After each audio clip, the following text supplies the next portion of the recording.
2025년 닭요리 3대장으로 여러분 한번 같이 분석해 보도록 하겠습니다.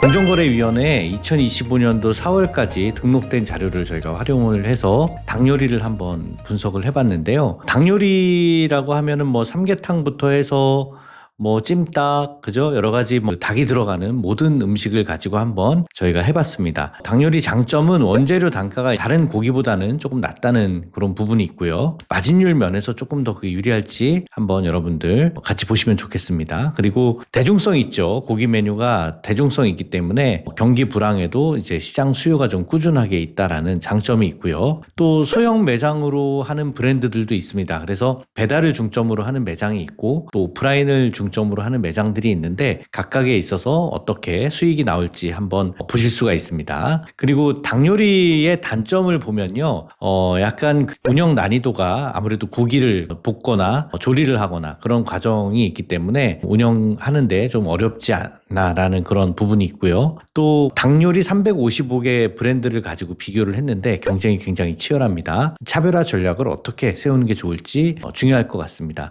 그래서 현재 등록된 자료 중에 가맹점 수가 10개 미만인 브랜드는 제외를 했습니다. 그게 한 275개가 제외가 됐고요. 그래서 폐점률 50% 이상인 브랜드도 제외를 했습니다. 닭요리가 굉장히 또 선풍적으로 인기를 끌어서 확 늘어나기도 하지만 또 폐점률이 높은 그런 브랜드들도 있기 때문에 여러분들이 눈여겨서 잘 보셔야 한다는 게 중요할 것 같습니다. 그래서 이런 브랜드들을 분석을 해보니까 우리가 가맹점 수 면에서 3대장을 한번 뽑아봤는데요. 일단 두찜이 압도적이죠. 591이고요. 육안회가 201개 매장으로 2위고요. 또 설동공 찜닭이 총 194개. 로 3위입니다.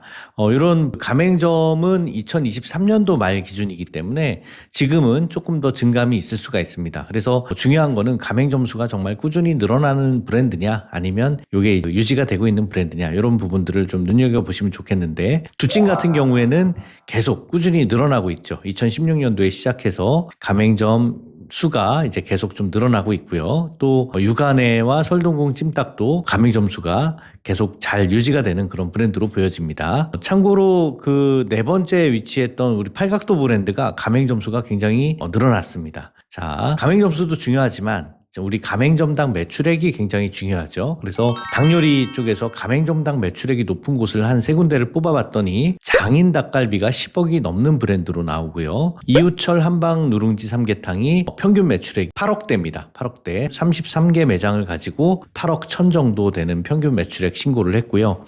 또 세 번째로 팔각도가 180개 매장을 가지고 7억 6,600 정도 신고를 했습니다. 그래서 요 세 군데가 장인 닭갈비, 이웃철 한방 누룽지 삼계탕, 팔각도 요 세 군데가 가맹점당 평균 매출액이 높다라고 볼 수가 있겠습니다. 일단 이 장인 닭갈비는요, 비주얼이 치즈로 굉장히 유명한 SNS에서 핫하게 유명하게 된 그런 브랜드라서 또 제가 이 장인 닭갈비 본사 쪽하고 한번 얘기를 해보니까요, 지금 매장은 좀 비록 적지만 좋은 상권 쪽에서 수익을 많이 내고 있다. 평균 매출액이 한 3, 4억이 나오는 그런 매장도 있을 정도로 굉장히 좀 좋은 브랜드로 보여집니다. 자, 그 대신 이제 또 좋은 데 들어가려면 아무래도 투자 비용이 좀 많이 들 수가 있겠죠. 이웃철 한방 누룽지 삼계탕은 한식대첩 거기서 최종 우승 차지한 이제 이웃철 대표님이 하시는 거라서 그 육수에 굉장히 강한 면모를 보여주는 그런 브랜드입니다. 그래서 비교적 매장이 좀 크게 들어가기 때문에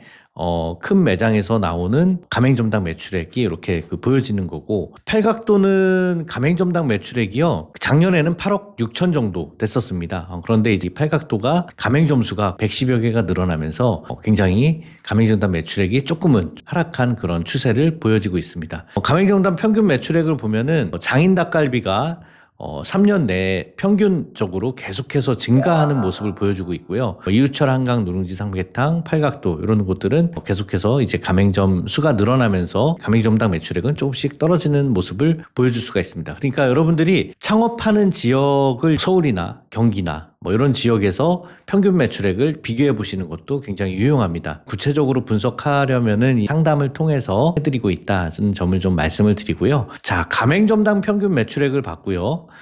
비슷한 면적에 같이 들어간다고 하면 배달 매장들이 가맹점 제곱 매출액이 좀 높습니다. 그래서 제곱미터 매출액은 어디가 높은지를 한번 좀 보도록 하겠습니다. 제곱미터당 매출액은요.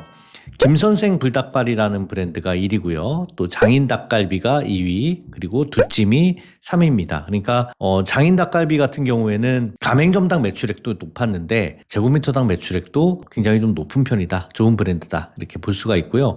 김선생 불닭발이나 두찜은 매장에서 식사하는 부분도 있지만 또 배달을 위주로 하는데 특히 두찜은 592개 매장을 감안한다고 하면 우리 아직 84개인 김선생 불닭발에 비하면은 제곱미터당 매출액은 좀 떨어지는 것처럼 보이지만 그래도 굉장히 좋은 브랜드다 이렇게 볼 수가 있겠습니다. 그래도 1위는 김선생 불닭발, 김사부의 곱창명가라고 하는 브랜드와 같이 이렇게 운영을 하고 있습니다. 자, 그래서 제곱미터당 매출액에 대한 연도별 추이를 보는 것도 굉장히 중요한데요. 그 부분이 증가하는 브랜드가 좋지 않겠나 이렇게 좀 보여지고 김선생 불닭발은 22년도에는 제곱미터당 매출액을 공개를 하지는 않았었습니다. 23년도에 나오는 매출액이 있는 거니까 여러분들 한 번 더 추세를 보면서 2024년도에는 또 어떻게 될지 또 한번 기대를 가져보면 좋겠습니다. 자, 그래서 여러분들 종합적으로 이 닭요리에 대해서 한번 봤는데요. 우리 이 닭요리는요, 사실은 창업하는 데 있어서 배달이나 이런 쪽은 좀 가맹점 창업 비용이 좀 적지만 실질적으로 좋은 브랜드들, 아까 그 가맹점당 매출액이 많이 나왔던 장인 닭갈비라든가 이유철 한방삼계탕 같은 경우에는 가맹점당 창업 비용이 굉장히 좀 높이 들어갈 수가 있습니다. 면적이 좀 크게 들어간다거나 좋은 지역에 들어가고 있기 때문에. 그래서 생각보다 폐점률이 좀 높아요. 닭요리 가맹점 수로 봐서 10개 이상인 그 가맹점이 많은 그런 데의 평균 폐점률을 보면은 20% 정도 될 정도로 굉장히 폐점률이 높습니다. 그래서 여러분들이 진입하는데 좀 쉬울 수도 있지만 실제로 운영을 해나가는 데 있어서는 좀 굉장히 좀 까다로운 그런 곳이다. 그럼에도 불구하고 몇몇 브랜드들은 굉장히 수익성이 다른 그 창업 아이템에 비해서 비교적 고기를 취급하는 데 있어서는 마진이 좀 높은 편이다. 그래서 폐점률을 가지고 한번 살펴봤고요. 폐점률은 다른 브랜드들보다 높지만 그래도 살아남은 곳들이 수익을 좀 다 많이 가져가는 그런 시장으로 여러분들이 파악을 하시는 게 좋겠습니다. 왜냐하면 몇몇 브랜드 대표님들하고 얘기를 해봤더니 잘 되는 곳이 잘 된다라는 그런 얘기들을 공통적으로 많이 하십니다. 자, 그래서 성공률 높은 닭요리 여러분들 선택하는 요령에 대해서 가맹점당 매출액이나 제곱미터당 매출액이 높은 브랜드를 위주로 여러분들이 한번 고민을 하시면 좋겠고요. 그 다음에 폐점률도 낮은 브랜드, 그리고 본사에 가면 어떤 점주님들이 폐점률이 높은지를 여러분들이 한번 물어보시면 좋겠습니다. 그래서 그게 벤치마킹이 돼서 여러분들이 실수를 줄인다고 한다면 그런 부분에 있어서 성공할 수 있는 확률이 높아질 거라고 저는 생각이 듭니다. 자, 특히 이 창업 전에 브랜드 분석, 특히 본사의 안정성 면까지 같이 분석하는 부분, 또 상권 분석에 있어서 평균 매출액을 가지고 저희 가연세무법인에서는 객관적으로 분석을 해드리는 거를 여러분들한테 도와드리고 있기 때문에 보다 더 좀 검증된 부분으로 창업 상담을 한번 받아보실 수 있다는 생각이 듭니다. 혹시 이 3대장 저희가 닭요리를 준비했는데요. 추가적으로 알고 싶은 브랜드나 나는 이런 부분이 좀 궁금해요 라고 하시는 부분들 댓글로 달아주시면 여러분들이 궁금해 하시는 부분에 대한 분석을 더 깊게 해서 보내드리도록 하겠습니다. 자, 프랜차이즈 만드는 사람들 오늘 닭요리 3대장 시청해주셔서 감사합니다.